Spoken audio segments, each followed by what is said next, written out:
On est reparti, donc salut à tous. Quatrième petite session de R. Donc je vais basculer et retourner sur RStudio. Donc on avait, alors je voulais aussi faire un petit peu de ménage. Donc on avait vu les objets de base, c'est-à-dire les vecteurs, les matrices, les chaînes de caractères, les facteurs et les listes. Donc les listes, encore une fois, je vais revenir là-dessus parce que c'est un objet assez important, en particulier dans les fonctions préprogrammées de R. Donc je vais parler un tout petit peu de fonctions, peut-être un tout petit peu de boucles. Encore une fois, ce n'est pas l'objet du cours, mais je vais avoir besoin éventuellement de faire des boucles par moment, donc je préfère que vous le voyez. Et j'ai besoin de faire des fonctions. Donc une fonction, c'est quoi? C'est genre function de x. Donc voilà, donc une fonction, classiquement en informatique, ça a des arguments. On en a vu tantôt, quand je vous ai dit, il y a une fonction, la fonction asDate, c'est une fonction. Je lui rentre en input une chaîne de caractères, il vous renvoie en output un objet un peu particulier qui est une date, un format date en R qui s'est manipulé. Donc ici, je lui dis f est une fonction donc, qui va avoir un argument qui s'appelle x. Je ne suis pas obligé de lui donner le format, mais encore une fois, il va s'adapter. Et je veux qu'il fasse quelque chose. Donc, par exemple, je pourrais lui dire fais-moi x fois 1 moins x. Okay, fonction toute simple. F d'un moins x. Voilà. Donc ça, c'est une fonction. Si vous voulez, je la crée. Donc je viens ici, je fais run. Et effectivement, elle apparaît. Alors, elle est planquée ici, voilà, dans les functions. Donc, j'ai toujours mes données qui vont inclure, encore une fois, mes matrices et mes listes en haut à droite, les valeurs et les petits vecteurs simples dans les values, et il y a un objet qui s'appelle functions. Donc, je me suis créé une petite fonction qui s'appelle f. Okay. Alors, l'avantage, oui, c'est un... Alors, je ne sais pas pourquoi il me fait cette petite... Ouais, il attend une fin de document, mais ce n'est pas très grave. Il y a quelque chose qui n'a pas dû être fermé un jour, mais ce n'est pas très grave. Bon, ça apparaîtra plus tard. Voilà, donc c'est du functions de x à moins x, peu importe. J'aime pas ces étoiles. Bon, c'est pas grave. Donc f existe. Ah oui, quand vous avez une fonction en R, vous pouvez lui demander son code. Donc par défaut ici, vous tapez f et il vous renvoie non pas. Enfin, ça. Quand je vous avais dit quand je faisais un print, enfin quand je faisais a et que je tapais entrée, il vous renvoyait la valeur. Si vous avez une fonction, en fait, il vous renvoie son code. Donc ça peut être particulièrement intéressant parce que comme ça, vous pouvez récupérer un code de fonction. En particulier quand vous utilisez un package qui utilise des fonctions qui vous intéressent, mais qui ne calcule pas exactement ce que vous voudriez le changer un peu. Dans ces cas-là, vous tapez son nom. Et si la fonction est programmée par un artisan comme moi, dans ces cas-là, vous avez un code utilisable. Après, il y en a qui vont faire tourner du C. Et dans ces cas-là, ce sera compliqué de récupérer le code. Il y a pas mal de fonctions pour lesquelles, par exemple, si je lui demande somme, je ne pense pas qu'il vous renvoie. Pardon. Là, avec les parenthèses, il calcule une somme. Voilà. Donc là, il vous dit que c'est une fonction. Donc, somme est une fonction. On verra, on l'utilisera quand on aura un vecteur. Par exemple, une somme sur un vecteur, ça vous renverra la somme des éléments de la vecteur. Donc là, il vous dit que c'est une fonction. Et en fait, donc on a un point primitif de somme. Donc ça veut dire en gros qu'il va faire tourner un code en C qui est planqué, qui vous permet de calculer une somme d'éléments dans R. OK. Peu importe, ce n'était pas mon point. J'ai créé une fonction. Alors, formellement, si jamais vous voulez spécifier quelque chose d'un peu compliqué, donc éventuellement, je peux mettre des accolades. Des accolades, s'il veut bien. Voilà, donc les accolades vous permettent de faire des fonctions peut-être un peu plus compliquées et donc des choses un petit peu plus élégantes. Et donc, je peux calculer toutes sortes de choses à l'intérieur. Par exemple, je peux m'amuser à faire 2 fois x, rien en faire. Et à la fin, je lui demande... Alors, ce qui peut être intéressant, c'est qu'en fait, le dernier élément qui apparaît dans votre fonction, c'est ce qui va renvoyer. Donc, soit vous ne le dites pas, soit vous lui dites explicitement return. Et dans ces cas-là, il sait qu'il faut renvoyer cet objet-là. OK. Donc, par exemple, ici, si jamais je lance cette fonction-là, je lui demande f2.2, il vous renvoie, on peut vérifier que ça marche, 0.2 fois 0.8, effectivement, ça vaut 0.16.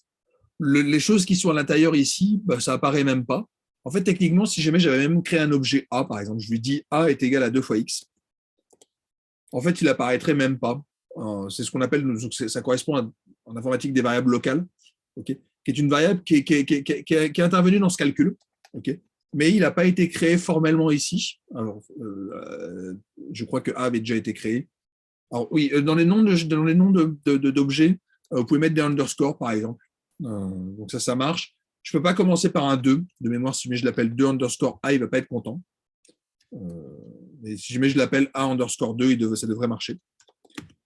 Donc ça, c'est mon nom de fonction. Et je vais juste vérifier que ça marche. Mais si jamais je fais f2.2, voilà, il ne crée pas d'objet A2. Et je peux lui demander A2, il va me dire que ça n'existe pas. Okay. Donc ça, c'est juste un truc un petit peu subtil pour ceux qui aiment les histoires de mémoire. Quand vous avez une fonction, il peut créer des variables locales, mais les objets créés ne sont pas stockés dans l'environnement global, c'est stocké ailleurs. Voilà. Si vous voulez aller voir où c'est, vous pouvez le trouver, mais ce n'est pas, encore une fois, fondamental. Okay, donc, je peux créer des objets intermédiaires. Si jamais vous voulez les renvoyer, il faut les renvoyer. Et mon point, c'est qu'il y a beaucoup de fonctions en R qui, en fait, renvoient toutes sortes d'arguments.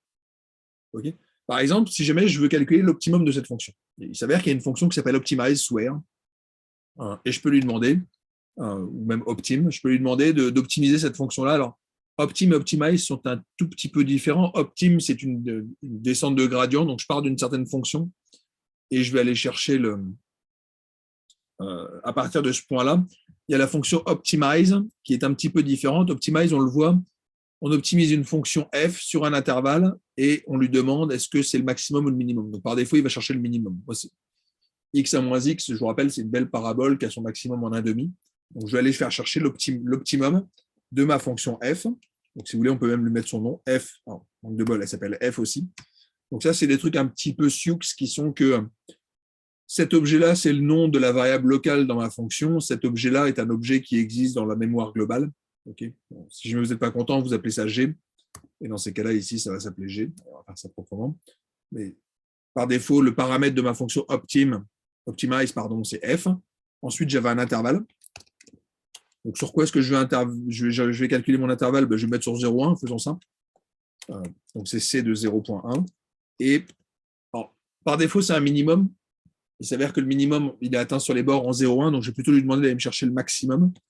Donc, c'est maximum égale true. Vous voyez, true passe en violet. Donc, true vous n'avez pas le droit d'utiliser true, par exemple, comme nom de variable. Okay, donc, il y a des noms qui sont un minimum protégés parce qu'en fait, ils existent déjà. Et vous n'avez pas le droit de les changer parce que sinon, ce serait l'enfer. Okay, donc, voilà, ce qui apparaît en violet, c'est des noms protégés. Et on peut se lancer. Alors, il faut juste que je recompile tout parce que je n'ai pas de fonction G. Donc, si je veux que ça marche, il faut que je compile les deux. Et il n'est pas content, mais ça, ce n'est pas très grave, parce que c'est juste que j'ai fait une faute d'orthographe. C'est la fonction qui s'appelle intervalle. Voilà. Donc, la fonction optimize, alors je ne sais pas si on voit le code proprement, je ne pense pas. Hein. Je pense que c'est une fonction un peu planquée aussi dans R, parce que c'est une fonction source. Ah, il y a quand même. Ah, voilà. Si, en fait, on l'a. Bon, là. Alors, il vous dit dans quoi c'est stocké. Donc, dans l'environnement, moi, je suis sur l'environnement global. Je pourrais aller lui demander d'aller voir les objets qui existent dans d'autres environnements, mais peu importe. Il vous dit où c'est stocké techniquement dans l'ordinateur, on s'en fout.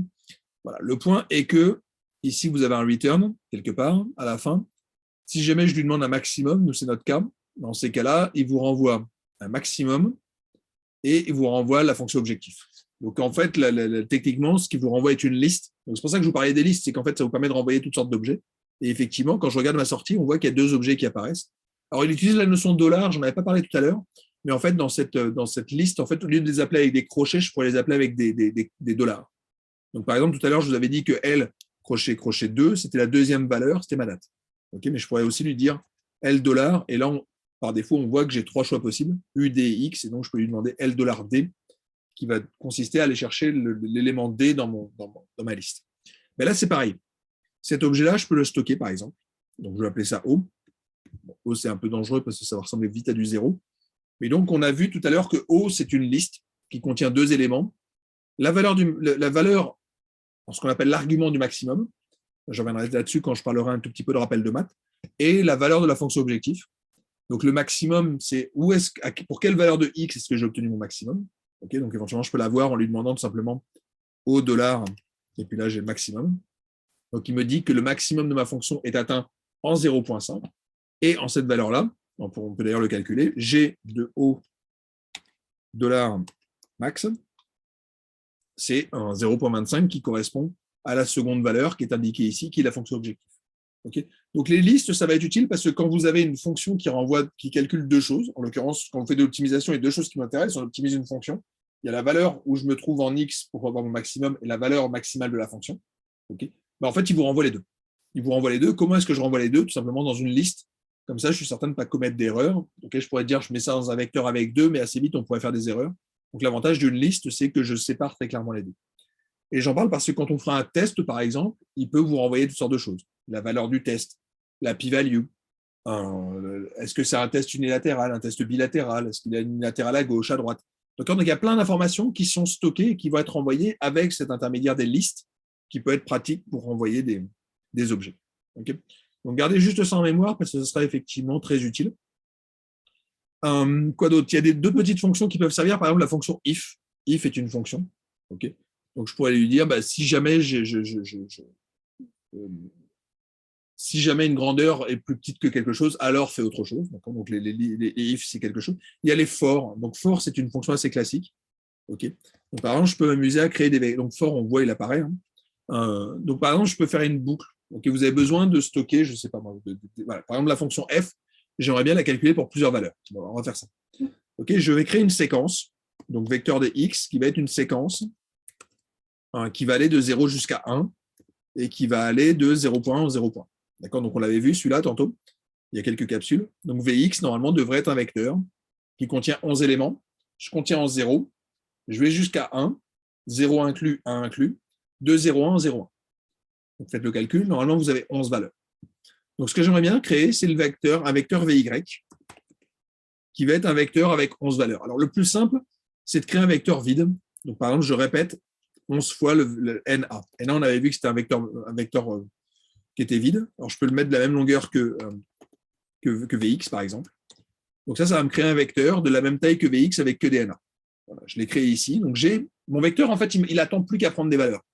Alors ça, j'en ai besoin parce que quand je fais une boucle, en fait, je vais aller mettre les valeurs au fur et à mesure. C'est la manière la plus propre en termes de gestion de la mémoire pour infecter des valeurs. Vous créez votre objet vide et vous allez à la main les remplir tranquillement. Okay. Il y a une fonction de vectorisation, on en parlera plus tard, mais je peux le faire avec une boucle. Donc, l'idée de la boucle, c'est quoi? C'est de dire, je vais prendre mes indices, i qui va de 1 jusqu'à 11, puisque j'ai 11 valeurs. Alors, éventuellement, même, je peux mettre jusqu'à la longueur de Vx. Okay. Donc, length, c'est la longueur d'un vecteur. Je peux lui demander ce que ça vaut, mais voilà, ça vaut 11. Donc, ici, j'ai une boucle. I va aller de 1 jusqu'à 11. 1, 2, 3, 4, 5, 6, 7, 8, 9, 10, 11. Ce que je lui dis, c'est que Vy, crochet I, je vais aller affecter la IM valeur dans mon crochet. Là, ça va être tout simplement G de Vx de I. Et donc, comme ça, je vais pouvoir affecter toutes mes valeurs. Donc, voilà, la boucle a été... En tout cas, il n'y a pas eu d'erreur, il n'y a rien eu. Ça veut dire qu'il m'a créé les valeurs et sauf erreur, elles apparaissent ici. Voilà, donc, votre vecteur Y, vous avez des valeurs. Et là, pourquoi j'ai fait ça? C'est essentiellement pour faire un graphe. Donc, je peux lui demander maintenant de me faire un graphique de Vx, Vy. Donc, si je fais ça, il va créer la fenêtre. Alors, il faut juste que je l'agrandisse un peu. Et il n'était pas content parce que forcément, j'avais tout raccourci. Donc, je recommence. Voilà. Donc, il me renvoie mes différentes valeurs. Donc, on voit par défaut, plot, c'est une petite fonction de R qui fait deux choses. Un, elle vous crée une fenêtre graphique. Donc, créer une fenêtre graphique, ça veut dire quoi? Ça veut dire techniquement, vous créez un axe des X, vous créez un axe des Y et représentez des choses dessus. Donc, par défaut, un plot va contenir deux valeurs qui sont les valeurs des points en X, les valeurs des points en Y. Donc, ce qu'il va faire, c'est simple, c'est créer une fenêtre qui va en gros du minimum en Vx au maximum en Vx, du minimum en Vy au maximum en Vy. Donc, il vous donne en gros les valeurs qui sont ici. Donc, on allait effectivement de 0 à 1 en X et de 0 à 0.25 en Y. Encore une fois, c'est la valeur de mon maximum. Il vous crée cette fenêtre-là et ensuite, il vous met des points.